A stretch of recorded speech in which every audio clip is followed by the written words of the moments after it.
Congo Kinshasa mbote sengo ezala bisika nyonso bozwili baku ya kolanda solo la plus ya mokolo ya lelo kimia ezala kati ya mabota na bino. Gouverneur militaire ya province ya Ituri, le lieutenant général Johnny Luboya Kashama a salué apport ya MONUSCO na zone ya combat bozwa détail. Province ya Ituri ezali ko respirer muke depuis un certain temps. Hormis situation oyo ezali ko se vivre na Mungwalu, akalmi ezali constaté na province mobimba ya Ituri, ndenge lieutenant général Luboya Kashama Johnny, gouverneur militaire ya province oyo, atalisaki pe a salué participation ya ba force ya MONUSCO na ba différentes missions menées na ba forces armées ya République démocratique du Congo pour na sécuriser population. La situation aujourd'hui en Ituri, nous pouvons dire que nous vivons une certaine accalmie, nonobstant ce qui est en train de se passer vers Mungwalu. Mais sinon ailleurs, nous avons quand même une accalmie. Tout ce que nous faisons ici, nous le faisons ensemble avec la MONUSCO. Et que donc c'est très difficile même pour la population de distinguer nos troupes et les troupes de la MONUSCO. Partout où nous avons été, que ce soit vers Komanda, sur la RN4, tout ce travail-là est fait avec la MONUSCO, avec le contingent de la MONUSCO. Et nous coordonnons ensemble, ils sont avec nous pendant tous les moments difficiles. Leurs hommes meurent ensemble avec nos hommes dans les opérations. Et que donc la population nous voit et elle sait que la MONUSCO travaille ensemble avec nous. Kaka ndenge chef ya mission onusienne na République démocratique du Congo Bintou Keita atalisaki na mikoleleki structure oyo ekitaki province ya Sud Kivu et etikali permanente na ba province ya Ituri pe Nord Kivu. Yo. Évolution ya ba travaux ya ba rocade ya Kinshasa lancé dernièrement na mokonzi ya mboka son excellence Félix Antoine Tshisekedi Tshilombo esengeli boye bake pendant vacances parlementaires na bango certains élus nationaux bakene ko la visite d'inspection reportage. Un mois après lancement ya construction ya ba rocade ya Kinshasa na mokonzi ya mboka son excellence Félix Antoine Tshisekedi Tshilombo, vaste projet oyo fruit ya contrat sino-congolais renégocier davantage ya République ezali ko attirer attention ya population via ba représentant naye na Assemblée nationale. Yangonde na cadre ya ba vacances parlementaires na bango, groupe moko ya ba députés nationaux ba sollicitaki pe bazwaki na part ya Agence nationale des grands travaux, visite na chantier lobby eleki na présence ya entreprise oyo ezali ko assurer matérialisation ya programme sino-congolais pe bazali ko veiller que musala et Kende Kitoko, Lokolo Elengi Mokonzi ya Mboka, le premier citoyen de la République, son excellence Félix Antoine Tshisekedi Tshilombo. En tout cas, kaka ndenge bozali komona boye, misala ezali kobeta madada avec un pacte pe idéologie, chantier très actif oyo depuis kaka un mois, et ezali ko démontrer volonté ferme ya Mukwantombolo Fachi Beton pour le développement de la République démocratique du Congo. Parce que nous savons que le chef de l'État a lancé des travaux à travers la République, ici à Kinshasa, dans le Katanga et dans le Grand Kasaï. Alors il était question pour nous, pendant ces vacances parlementaires, d'initier cette tournée pour voir réellement ce qui se passe. Parce que très souvent, il y a des projets qu'on annonce et le suivi n'a jamais été là. Le partenariat de la RDC et de la Chine est un des partenariats dont nous sommes les plus fiers et qui sont les plus productifs. Et nous, comme parlementaires, nous allons veiller avec le vote du budget prochain à assurer aux infrastructures une part importante du budget national. Moi, j'ai souhaiterait à ce que le gouvernement ne se limite pas seulement pour ces 3 projets. Le Congo est grand, prochainement, pourquoi pas aller dans la grande province orientale, dans l'Équateur, mais aussi chez nous, du Kivu. Et Sengeli Boyebake na ba base nyonso visiter, ba infrastructure ezali au point pour na ko permettre na ba techniciens travailleurs basa la musala na bango na ba condition moko ya kitoko. Boyende ezalaka. Fachibe béton. Inspection générale ya finance longo na chef de service nango monsieur l'alligator Jules Alingeti Kei bazali ko bénéficier na confiance ya peuple congolais mobimba. Retour en image. Tout ce que je viens de vous dire, tout le travail qui est fait, il y a un élément important que je voulais vous donner en conclusion. Vous ne pouvez pas déclencher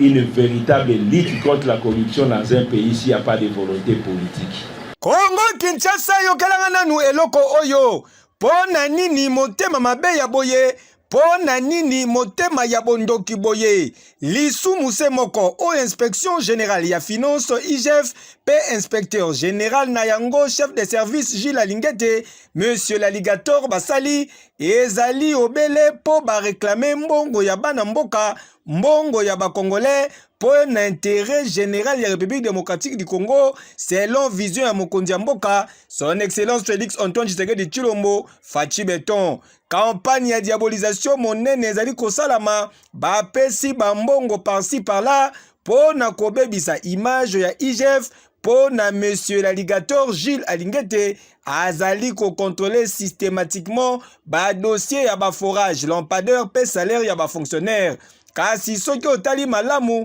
ba détracteur et inspecteur général Jules Alingete bazali en réalité ba oyo bazali ko combattre vision ya mokonzi mboka son excellence Félix Antoine Tshisekedi Tshilombo na lutte contre corruption, lutte contre détournement ya ba deniers publics pe biloko nyonso ya mabe oyo esalama depuis kala na mboka na biso pe etikala impuni.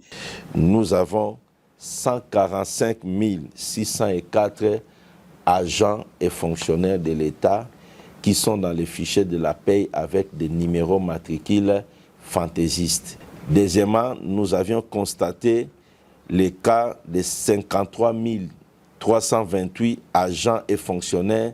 qui disposent de plus de 2 numéros matricules dans les fichiers. Nous avions également constaté les cas de 93 356 agents et fonctionnaires de l'État qui partagent les mêmes numéros matricules avec d'autres agents de l'État. Noko! Awa esi totimbeli baje na bino ba campagne nyonso na maye wo boti ka monsieur l'alligator kimia po azali kosala musala na kitoko oyo ezali ko permettre na mboka et maximiser ba recette pe e boucher ba bisika nyonso bo bandaki ko yibela ba mbongo ya bana mboka. Dans ces pays, on a dit maintes fois, plus rien ne sera comme avant, mais les choses ont été pires qu'avant. Les portes des prisons seront ouvertes. Les portes des prisons étaient ouvertes, mais pour prendre les petits peuples qui volent les pains, les beignets, l'argent dans les sacs de maman, les grands voleurs qui ont hypothéqué l'avenir de toute la nation sont restés libres. Et c'est encore eux qui prenaient les petits voleurs pour les amener dans les portes des prisons qu'on avait ouvertes. Contrôle Oyo ne et faciliter le gouvernement et mettre en place plusieurs projets à impact visible à l'instar Yaroka de Kinshasa dont les travaux ont été lancés lobby eleki na Mokonzi Mboka chef de l'État Félix Antoine Tshisekedi Tshilombo. Tala Ozali Congolais ya solo et sengeli ko encourager digne fils ya pays Oyo monsieur Jules Alingete Kei l'alligator. Ah, soit bango. Yo. Depuis que je suis à l'inspection générale des finances, c'est pour la première fois, je peux vous témoigner qu'il y a réellement la volonté politique dans les pays de lutter contre les antivaleurs, contre la corruption et d'assainir les finances publiques. Voilà pourquoi j'ai dit un grand merci au principal artisan de la lutte contre la corruption dans notre pays, le président de la République, son Excellence Félix Antoine Tshisekedi Tshilombo. Pour ceux-là qui ne le connaissent pas,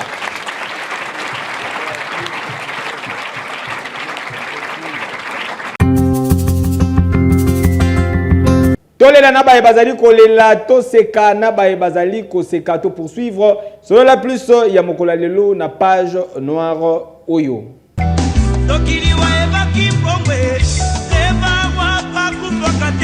Ba famille Wangata Ngai PFN bazali na mawa koyebisa na bandeko baninga pe bayebani na bango sango ya liwa ya mwana frère beau-frère père pe grand-père na bango na kombo ya Mbo Wangata Ogi Gérard directeur na RVA oyo akufaki depuis mokolo ya mardi 30 juillet eleki na tina ya maladie oyo ezwaki ye tangu mukuse na yango libota ebongisi programme ya matanga boye veille mortuaire ekosalama mokolo ya jeudi 8 août à partir de 18h30 na salle polyvalente Elisao oyo ezwami na 10e rue industrielle juste na petit boulevard na commune ya Limité. Vendredi 9 août levé du corps ekosalama à partir ya 8h na morgue ya hôpital Saint-Joseph na commune ya Limité suivi na exposition ya dépouille mortel na paroisse Saint-Augustin na Lemba pe mise en terre ekosalama na cimetière nécropole entre terre et ciel. Entre-temps, matanga ezali kosalama na résidence familiale oyo ezwami na commune ya Lemba, précisément na avenue Luchacha numéro 52, référence école Mokengeli. Communiqué oyo epesami pona mutu nyonso ayebaki papa Mbo Wangata Ogi Gérard.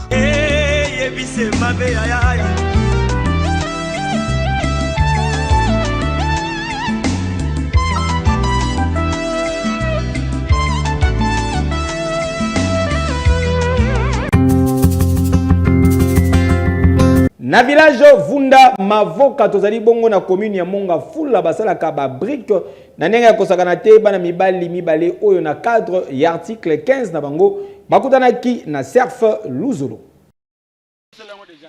Boko kanisake tozali na province ya Congo Central nzokande tozali bel et bien na ville province ya Kinshasa capitale ya République démocratique du Congo, plus précisément na village Vunda Mavoka na commune ya Monga Fula. Awande esika na bitambola tambola na bango ba reporter ya magazine na bino magazine solo la plus ba kendaki kokutana na bana mibali oyo bozali komona bango na cadre ya article 15 débrouillez-vous pour vivre ba mi pesa na musala ya fabrication ya ba brique oyo batongela kabandaku boko ndima te ndenge bozali komona bango boye bango bakoma kati na niveau ya koproduire 2000 briques kasi ndenge nini basalelaka yango façon nini base débrouillaka boyoka communication basali liboso tobanda na kobuka mabele buki mabele sima nango bato fo batoka mai so batoki mai bosali pate so bosali pate ya sima nango 3 jours après nde bobande obeta brique machine oyo tozobetela brique oyo basala yango kaka na mabaya bosalisa yango mingi mpa bamenuzeri nde sima nango machine oyo ebanda obeta brique yo moko omoni brique yango ndenge ezobimela en tout cas mingi ya olobi eza te. Na question ya koyeba soki pe bakutanaka na certaines difficultés lokola na mosala nyonso ba difficulté ezangaka te yoka communication. Bon ba difficulté tokutana nango en tout cas na mosala nyonso difficulté ezanga te po eza mosala tosala na Congo er moko pe Congo ekozokisa yo mosusu pe ndenge omemi kaka question tozobesalela brique oyo okosuka ekwelo na lokolo ezokisi yo. Po na kosukisa basalaki communication na sens oyo oyo kana fa to banda musala kolo musala ka obenga plutôt solo ndé to kendela to solo lindenge de to yo ka so ya sepe na mo plutôt ko lubaya to yo pe montagne ni obenga surtout beteli ya brique wana brique to bete pe ba ni monde to beta ko so to beta bete ina ni 5 suka ya wana na ko ba uzana posa na so ata baba deni to beta makasi na ira tuka bato nde babenga biso so zana posa na biso bengi biso solo linde sima nango to bano saela yo te to se pela soki o zana courage na biso abenga ga biso tuka na te partout tambola na biso courage za la rande tout le monde peut donc filmer biso baba mona pe to lo babo courage za la to se pela bien message na nga makasi ezala oya moni musalo biso to sala o osepela nango en tout cas akobenga biso yo ndengo moni biso moto aza na posa na biso aluka biso na komine ya Mongafula na mboka ya Vunda Mavoka. Mwana mama tala musala ya zoba ezalaka te na place ya kosala kisopeka vedi sombelanga pesanga kabelanga ovie tozolia te sala ata lokola bandeko oyo bango bazali ko s'en sortir na musala na bango pe bazali kozwa soin ya bavi na bango lelo bazali ba patron ya bavi na bango boinde ezalaka yeke yo na quartier Fimi tozali bongo na commune ya Bumbu population ezali ko vivre na ba condition na ndenge ya kosakana te ezali mabe makasi bozo ba détail nelema oyo.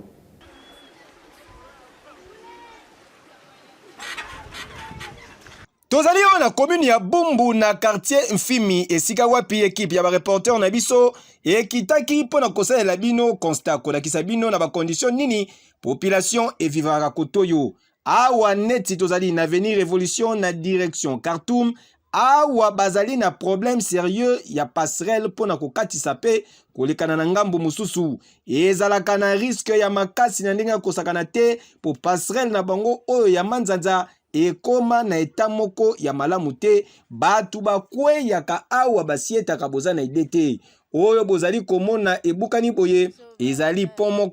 moko ya bakandidat député abandaki kosalela bango na période ya campagne électorale kasi depuis abima kaka député misala ekatana député tui la musi ya zaza pont ebukana yoka communication tourner na 3e avenue tokatisi pont emsupe mono so musika oniati kalamu kalamu ona na basalite banie babiloka kebele bele ka bonia toto bo bimakolo mukusa toyeba neto osala te kikozwa charge osala so pont akatani esimbi te kasa zwina alekine ke pont esimbi kute ebukani tozali na pont na so mabaya a baye kozala loyenge babuki so pont na biso tokomi na pasi ya koleka toyeba na pasi ya makasi ba ede biso ba ko bonso so pont poto zonga koleka na baba so tudo tozana na baba la biso tudo ka tokeleka baba mususu eza pe na pasi ki butu makasi ko so ba ke kalo kuna okozonga reta ba ke akalo kuna okomisa baba na bino to leki baba ba ke kalo ko to mususu eza pasi baba ko bonso so baba zo solution ya pont solution ne bazo za kala mafunga to sepeli bozo so solution ya pont basalela biso ba ta ya propagande boy ne basalela biso mais tant boule beta qui so basala bien te so ingénieur ango ayebi osala bien te angane bukanaki ayebi osala bien te angane bukanaki ko pasi ya baluka so tinge babo yango na to na kokota kala infection yango wana to komo préférer kokatisa ka bon mais mutu moko pa alingaka bukana ka alingaka bukana ababana na kati ya mai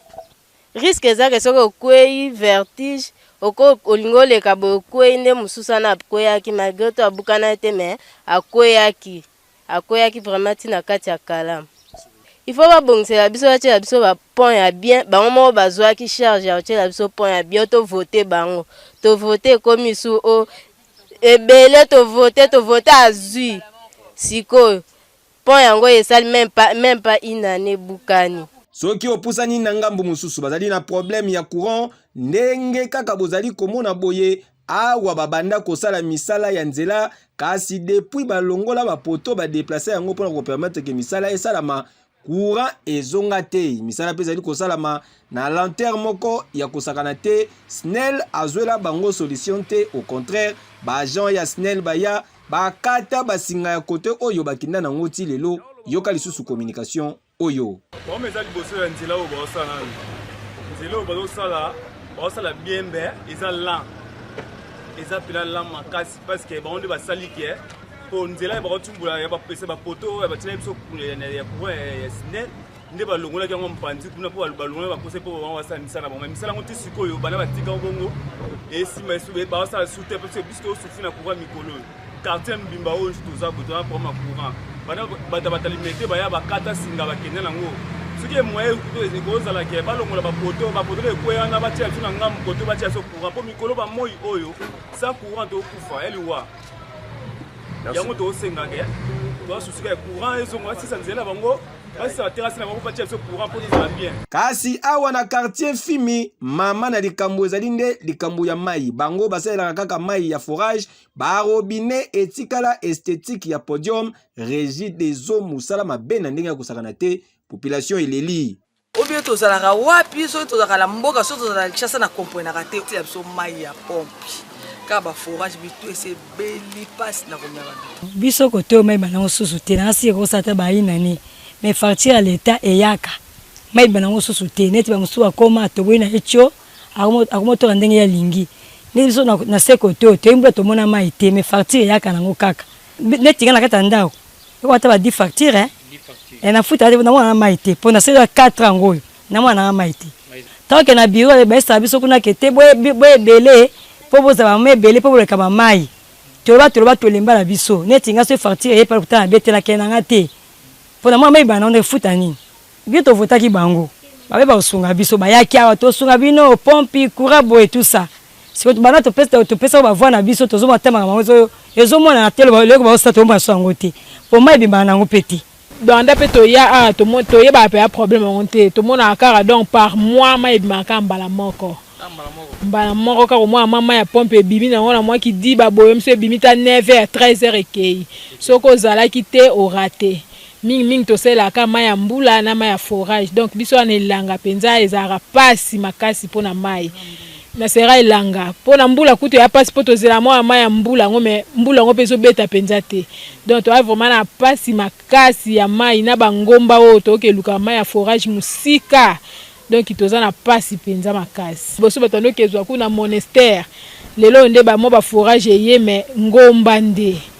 lelo pena mai vraiment za pasi ya kosakana te. Président Fati ifa tu na kabato na yeke mai to komate pona nini ba inogira nga yeka ka inogire bakangi lisusu ebi makate donc régie des eaux awazala kate régie des eaux awazate bakanga izini wana ou bien ezo sala tonto tu na mutuna wana ke eza po Fati totala ki inogirango mais sikoyo bazo salela ngo wapi awa mai ebi makate na sanja mbala moko est-ce que biso tokomi na Tchad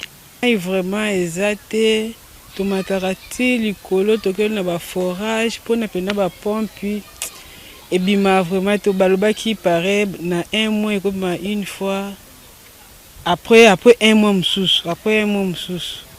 tozo melaka mai o ezo uta mai ya forage tozo mela mai ya susu o ezo uta na sama belé pona ni tozo na pasi ya mai ba pompe côté la biso awo ezaka be sentio ya pamba mai ya régie des eaux et yakate tozo vivre kaka bongo donc ceux qui boyota la kabiso bobino bakonzi eza pasi po tozo vivre mabumu pasi donc komela mai wana mikakatano kaka pona nyonso naka kozanga mai toza na difficulté ya mai makasi en plus ne toza awa to vivaka na ba forage yango peza o ezake batimoli kaka na basimandaku 3 ans boye tozaka na difficulté ya mai koto ndeti boye koki ko bima nango tusuki kuna kota likolo bacho bakata donc bakonzi ya mboka awa na quartier Fimi na commune ya Bumbu bazali kosenga se lisungi na bino po bazali en plein capital kasi bazali ko vivre na ba condition ya mabe balingi pe ko vivre kitoko lokola ba monaka na ba quartier pe ba coin mususu ya Kinshasa nzela pasi courant pasi mai pasi balembi kokamwe Selon plus mokola lelo ekomi na suka botika to dédié yango na couple présidentiel ya par Zouri de la République l'autorité morale ya jeunesse congolaise @mukuna en direct de quelque part azali koliambala elongo na mère azali pembeni wana elengi ezala boyende ezala kabo sepelaki na ba image ya mokola lelo ezali signé Jacob Kayanda régie finale esimamaki na main de maître ya Jérémy Foueta bamata bakita Baba Lukala Mabele, fils Manina préférable. Ekeyo.